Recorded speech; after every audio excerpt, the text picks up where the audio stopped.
Hello, everyone. I'm back at the hotel finally from the Senate subcommittee meeting on Capitol Hill that was inquisitioning through the Department of Homeland Security, David Calhoun, the CEO of Boeing. I want to tell you a little history about Richard Blumenthal since I live in Connecticut. And my mom knew him very well. He came over to the house, but I'm going to tell you this. I have to, because all the information I sent to him and his staff from April 17th, they didn't even utilize.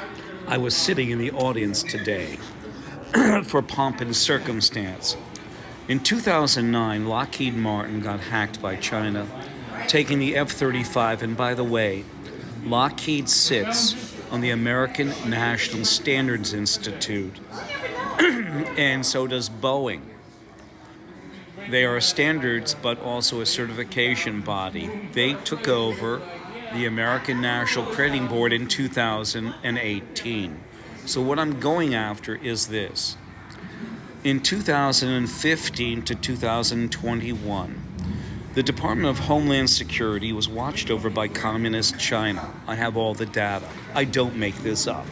I've been involved with quality in aerospace, medical implants, materials, printing, and plastic distribution for 40 years.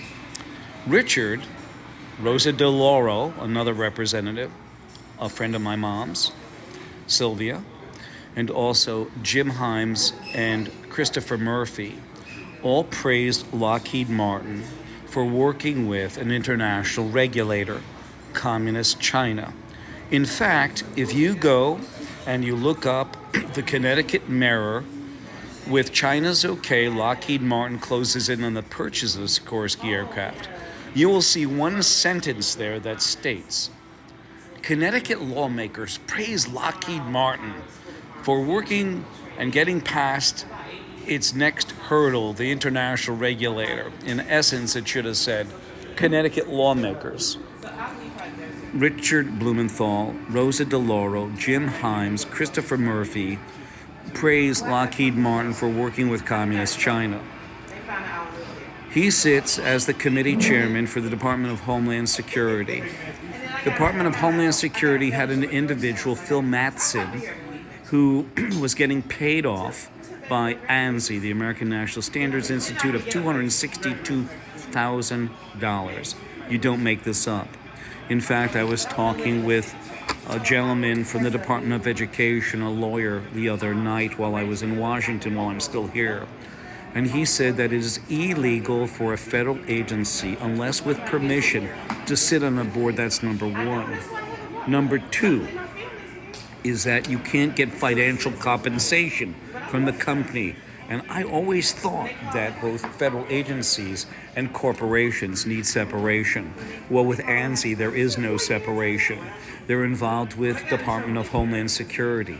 They're involved with the FBI, FTC, CDC, NIH, FAA, FDA, USDA. Who sits on there as well? Pfizer, who skipped quality processes and standards, making the COVID injection, whatever the heck it is. And also Johnson & Johnson, who had to recall 75 million vials of COVID because of contamination. I tell you this because I give a shit about human life. You don't know me, and I don't know you. But I've been involved with quality a long time. And I was brought up with integrity, honesty, and the truth. And Blumenthal knows this. Blumenthal did not use what I sent him, and shame on him. And David Calhoun was like a schoolboy. He doesn't care. He's leaving in December, $45 million richer, and that's the thing. When I listened to him, the only one who made sense out of that panel was Senator Hawley. He's the guy that I have to contact, because he's the guy who said, you're making $33 million, and he basically said, and you don't know any of these questions, these answers as a CEO? The problem is, Senator Hawley, I must confess to you, he's golfing more than he's rolling up his sleeves as the CEO, which he should have done. As a CEO, you have to be a cheerleader. And Boeing's corporate office is in Chicago. Do you think he was going to get on a 737 MAX and fly out to Renton? No, he was scared it was going to crash, probably. 203-556-1493, or Daryl, TQRS, @yahoo.com.